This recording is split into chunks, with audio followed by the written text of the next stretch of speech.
За, өдрийн мэнд ерөнхий сайдаа Монгол Ардын намын хамгийн анхны дарга Солийн Данзан Иргэн Баян бол улс баян гэж хэлсэн. 105 жилийн дараа учир дарга үед Иргэн ядуу улс мөнгөтэй Монгол Ардын намаас төсөв захиран зарцуулдаг дарга нь өнөөдөр баян болсон байна.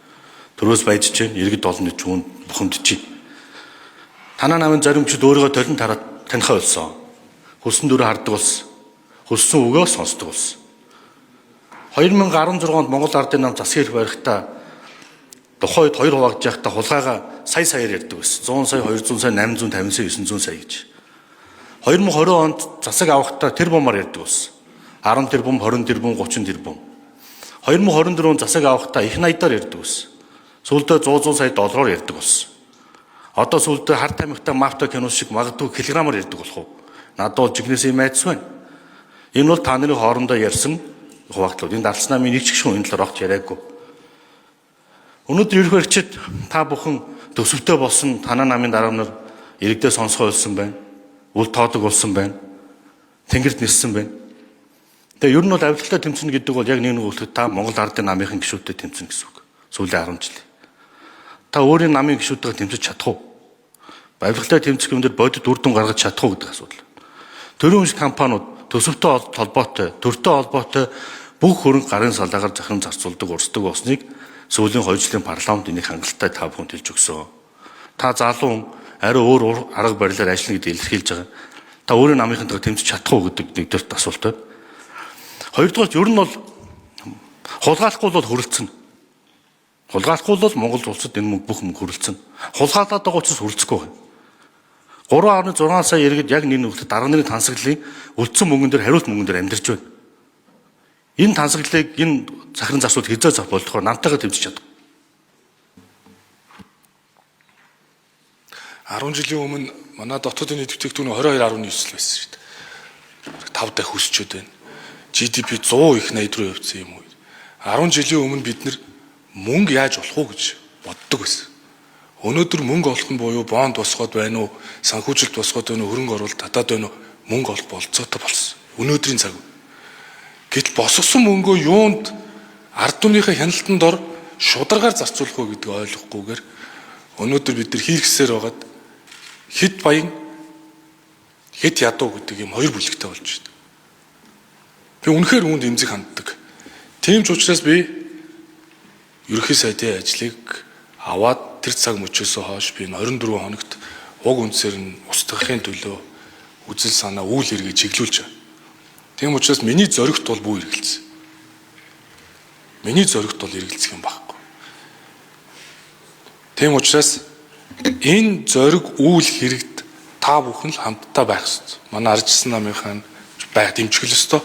Манай намынхаа дэмжих ёстой. Тийм учраас харин танаас би бас асуух гээд. Та намынхантайгаа тэмцэж чадах уу? Тэгэхээр чи эн чин бас л хариулах ёстой байхгүй. Бид нар одоо залуу үеийнхэн бид нар тэмцэх ёстой. Анд найз, ах дүү, танилын нүур халуун боловч та бидний их орон ирээдүй илүү хайран байна. Тэс танил талаа харуул. Хамт байснаа ирвэл ах дүүгээ ирвэл энэ явахгүй шүү. Тийм учраас та ч гэсэн залууны хувьд намтайгаа ахан дүүс хамааралгүйгээр авилгын эсрэг бол хинтээж тэмцэх хэрэгтэй. Энэ цагт бол бид ирээдүгэ бидний үр хүүхэд амьдрах нийгмийг арай эрүүл болгож чадна гэдэгт би эргэлздэг.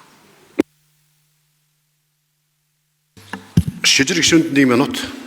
Авилга хаан нь гэхээр ирэх барьж байгаа газар л байна. Төсвөтгөн мөнгөтэй газар байна. Төрийн мөнгөтэй газар байна. Энийг дагаж авилгал байна. Хувийн эвсэлээр авилгал гэж бараг ярихдаггүй. Тэгэхээр хэн өнөөдөр төрд эзэн байгаа юм? Хэн өнөөдөр төрийн байгууллага удирдах байгаа юм? Тэгэхээр танаа намын өдөр зөвлөлийн гишүүд, баг хурлын гишүүд тодорхой тооны албан тушаалд дурдаг. Сүүлийн 10 жилд 60 тэрбум. За ер нь бол энэ авилгалын их үндэс юунаас эхэлсэн бэ гэхээр төрийн албан тушаалыг 60 тэрбум төгрөг худалдахаас эхэлсэн. 60 тэрбумаар авсан хүмүүс энэ мөнгөө нөхөхийг хүссэн баг. Магадгүй 600 тэрбум болгож авахыг хүссэн баг. Магадгүй 6 их найд болгосон ч магадгүй. Яагаад гэвэл би дахиад хэлье. Хулгайлахгүй бол хөрцгөр хэмжээний баялаг, хулгайлахгүй бол хөрцгөр хэмжээний мөнгө Монгол улсад байна. Үлдсэн жоохон мөнгөнд энэ 3.6 сая иргэд амьдарч байна. Сүүлийн 10 жилээр зүгээр санаандгүй байдлаар төвөр хийгээд үзэхэд 60 тэрбумын луур, жижиг дунд үйлдвэр дэмжигсэн, босролын зээлийн сан, нийгмийн даатгалын сан, хөгжлийн банкны хулгай, ногоон автобус, ковидын худалдаа, нүүрсний хулгай, мэргэжлийн элт, гайлын хулгай, төрийн өмчийн компаниуд, эрүүл мэндийн даатгалын сан, хөдөө